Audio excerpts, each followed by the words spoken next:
भगवान श्री कृष्ण को most practical God भी कहा जाता है, जो धर्म कर्म के साथ युद्ध को भी समझते हैं और प्रेम को भी सही रूप में परिभाषित करते हैं। श्री कृष्ण कहते हैं कि जिस व्यक्ति से आप प्रेम करने का दावा करते हैं, अगर उसके दुख आपको विचलित नहीं करते और आपका प्रेम तब तक सच्चा प्रेम नहीं होगा। श्री कृष्ण ये भी कहते हैं कि सत्य कभी दावा नहीं करता कि मैं सत्य हूं, लेकिन झूठ हमेशा दावा करता है कि सिर्फ मैं ही सत्य हूं। इसलिए जो लोग खुद को साबित करने में लगे रहते हैं, वो लोग कभी सही नहीं होते। आज के जमाने में जब लोग मनुष्य होने का सही मतलब भूल चुके हैं, तब श्री कृष्ण ये भी बताते हैं कि सच्चा मनुष्य कौन है। वो कहते हैं कि जो अपने सुख के लिए दूसरों की हानि करता है, वो मनुष्य कहलाने लायक नहीं।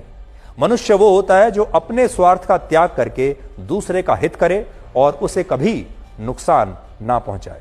इसके अलावा जो लोग धर्म और कर्म में अंतर नहीं कर पाते, उनके लिए श्री कृष्ण कहते हैं कि धर्म सिर्फ कर्म से होता है और कर्म के बिना कोई धर्म नहीं।